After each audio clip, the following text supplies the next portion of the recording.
My wife hired an executive coach in March. I need to level up, Amanda said. I've been stuck at the same career position for 3 years. I need someone to push me beyond my limitations. I'm vice president of operations for a logistics company. Annual salary, $320,000. I understand professional development investments. That makes sense, I said. What kind of coaching?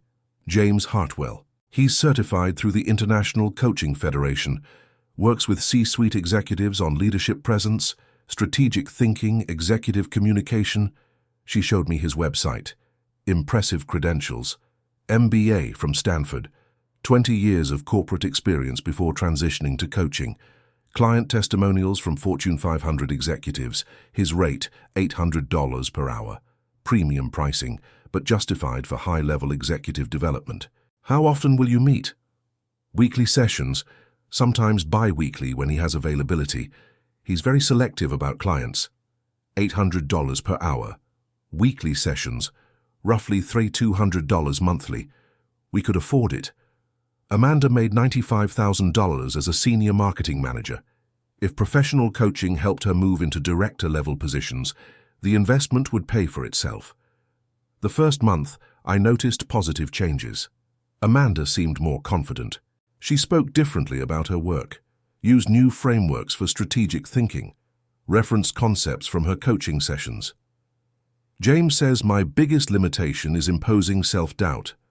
I need to own my expertise more boldly. That sounds valuable. It is. He's helping me see patterns I couldn't recognize on my own. Fair enough. Good coaches create awareness of blind spots. But then, something shifted. Amanda started dressing differently, more attention to appearance, new wardrobe pieces I hadn't seen her buy. James mentioned that executive presence includes how you show up physically. I'm being more intentional about professional image. She started working out more regularly, joined a boutique fitness studio, lost 12 pounds. Part of the coaching is holistic. Mind, body, leadership presence. She seemed happier, more energized. I was glad the investment was working, until I noticed the sessions were getting longer. Executive coaching sessions are typically 60-90 minutes. That's standard practice. Intense, focused work, strategic conversation, then implementation between sessions. Amanda's sessions started stretching to 3 hours, then 4. Why are the sessions so long? I asked one evening. James does deep dive intensive work. We're unpacking complex leadership challenges. It can't be rushed. At $800 per hour, a 4-hour session is $3,200. I know, but the transformation I'm experiencing is worth it. I checked our joint account. Amanda had been withdrawing cash before her coaching sessions, not using credit cards. When I asked about it, she said, James prefers payment via check or cash, keeps the transaction simple without processing fees. Red flag number 1. Legitimate professional coaches use standard business payment systems. They don't request cash to avoid transaction records, but I didn't push. If Amanda wanted to handle payment that way, it was her choice. Then I noticed the timing patterns.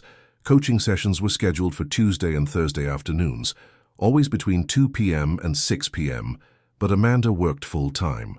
How was she taking 4-hour blocks out of her workday twice weekly? I have flexible hours, she explained. I told my boss I'm doing professional development. He's supportive.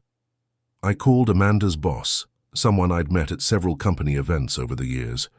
Hey, Mike, I wanted to thank you for supporting Amanda's executive coaching. It's really making a difference in her confidence. Executive coaching? I'm not aware of any coaching arrangement. Oh, she mentioned you approved flexible hours for her development sessions.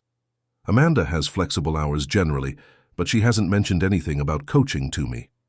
I thanked Mike and hung up. Amanda was lying about her boss knowing. That evening I made a decision. I was going to hire James Hartwell myself for my own executive development. And I was going to compare his calendar with what Amanda had been telling me. Let me clarify my financial situation more precisely. Annual salary, $320,000 as VP of Operations. But I'd built wealth beyond my base compensation through strategic decisions over 18 years. Stock options from previous employer exits, $440,000 investment portfolio, $380,000 real estate equity, $290,000, home purchased before marriage, 401k, and retirement accounts, $310,000 liquid reserves, $180,000 total net worth, approximately $1.6 million, most of it documented as separate property, accumulated before marriage or kept in distinct accounts. Amanda knew I made good money. She never asked about complete financial details because I handled all long-term planning and investments. Now I needed to use those resources strategically. I contacted James Hartwell's office. I'd like to schedule an initial consultation with James. I'm a VP-level executive looking for coaching around operational leadership and strategic expansion. His assistant, professional, efficient, responded, "James's calendar is quite full. He's very selective about new clients. Can you tell me more about your background?" I outlined my role, company size, leadership challenges, growth targets. That sounds like a good fit for James's expertise. Let me check availability. 2 days later, James can meet you next Monday at 3 p.m. for a preliminary session. His rate is $800 per hour. Initial session is 90 minutes. Perfect. Monday came. I drove to James Hartwell's office, a professional suite in an upscale business complex. James Hartwell was early 50s, fit, polished, confident presence, the kind of person who made eye contact like it was a strategic tool. "David, good to meet you. Tell me what brought you to coaching." We talked for 90 minutes. He asked intelligent questions, made insightful observations, offered frameworks for thinking about leadership challenges. Legitimate coaching, actually valuable. At the end, he said, "I think we could do excellent work together. I typically recommend bi-weekly sessions initially. We can adjust frequency based on your development needs." That works. Before we formalize the arrangement, can I see your availability calendar? I want to understand scheduling options given my travel obligations. Of course. He pulled up his digital calendar on a large monitor, professionally organized, color-coded by client type and session format. I scanned the upcoming weeks, then I saw it. Tuesday, 2 p.m., AC, Intensive Development Session. Thursday, 2 p.m., AC, Strategic Leadership Work. AC, Amanda Chen. Both sessions blocked for 4 hours. But here's what made it incriminating. The sessions weren't marked as office meetings. They were labeled with hotel names: Renaissance Hotel, Executive Suite, Marriott Downtown, Conference Room. I kept my expression neutral. "This is helpful. I notice you sometimes use hotel conference rooms for sessions. Is that standard practice?" James shifted slightly. "For intensive full-day sessions, yes. Hotels provide neutral space away from office distractions. Some clients find it valuable for deep strategic work." "Makes sense. Do you charge for room rental separately from the coaching fee?" "No, the $800 hourly rate is all-inclusive." I nodded, studying the calendar more carefully. "Tuesday and Thursday afternoons, every week, 4-hour blocks, always at hotels. I see you have a client with regular Tuesday-Thursday sessions. That's quite intensive." James followed my gaze to the screen. His face went carefully blank. "That's a long-term client working through complex organizational challenges. Amanda Chen, my wife." Silence. Total, complete silence. James Hartwell, confident, strategic, always in control executive coach, looked like someone just showed him surveillance footage. I didn't know you'd be calling me. She never mentioned that we're married." Interesting. Because executive coaches typically ask about personal relationships, life context, support systems. You're telling me in 8 months of intensive 4-hour sessions, twice weekly, at $800 per hour, you never discussed her marriage? "We discussed it. She said you were supportive, that you wanted her to invest in her development." "Did I? Or did she tell you that?" James sat back. "What exactly are you asking me?" "I'm asking whether you've maintained appropriate professional boundaries with my wife. Hotel conference rooms for 4-hour sessions, twice weekly, cash payments, no documentation to her employer." "Nothing inappropriate happened. Then why does it look like you're running an affair disguised as executive coaching?" James Hartwell took a long breath. "I'm going to be completely honest with you. Because you deserve that. And because I've crossed professional lines I didn't fully recognize until this moment." Go ahead.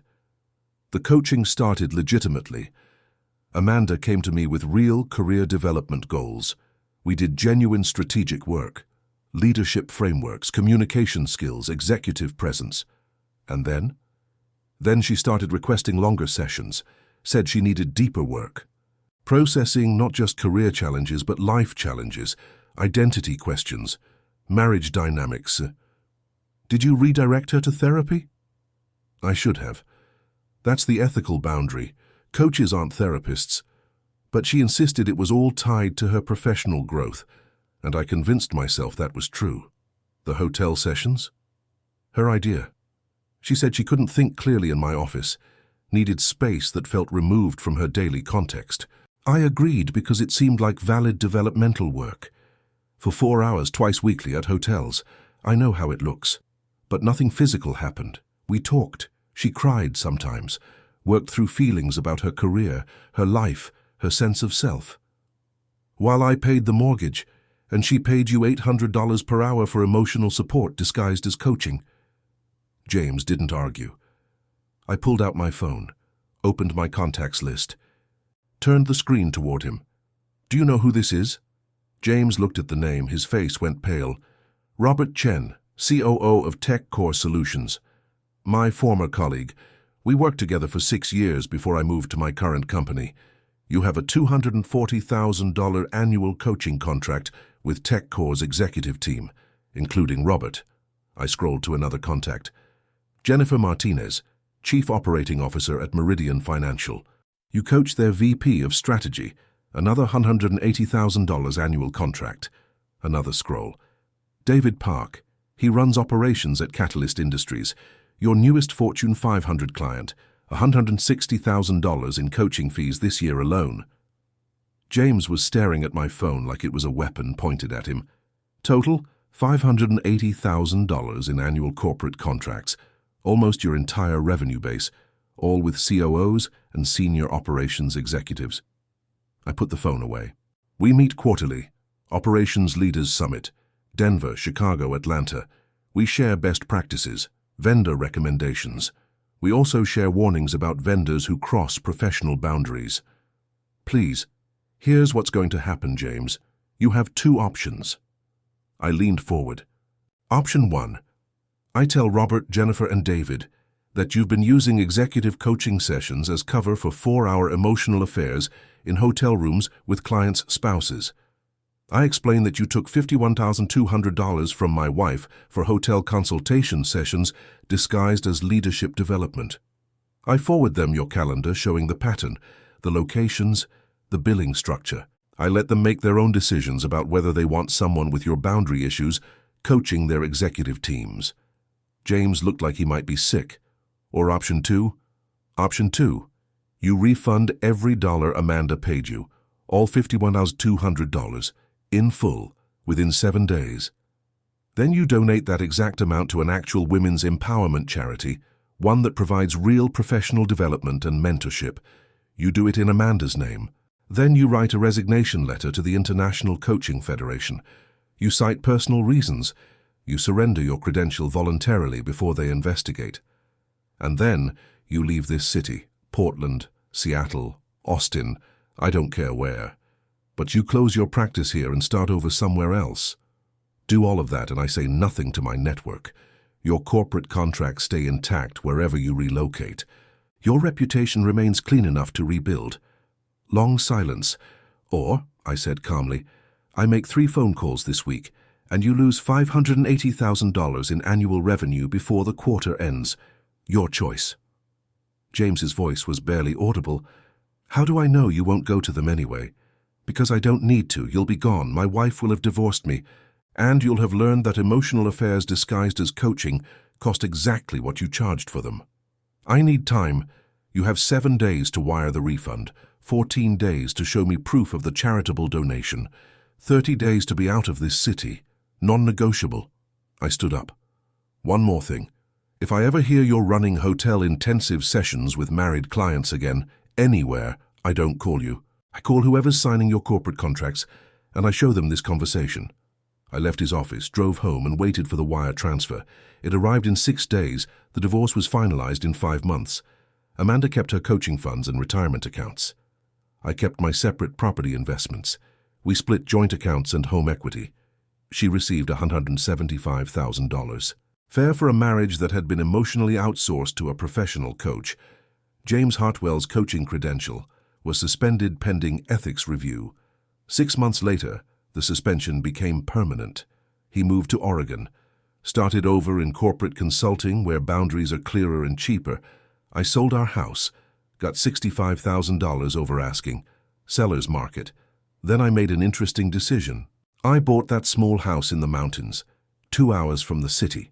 Modern cabin design, large windows overlooking forest. But I didn't quit my job. I proposed a remote work arrangement to the board. 3 days remote, 2 days in office. They agreed, on the condition I take the SVP role they'd been trying to give me for a year. Senior Vice President of Operations, $420,000 salary. Equity package worth another $180,000 annually. I accepted. Now I work from the mountain house Monday through Wednesday. Drive to the city Thursday morning, stay in a small corporate apartment, work Friday, drive back Friday evening. Best of both worlds.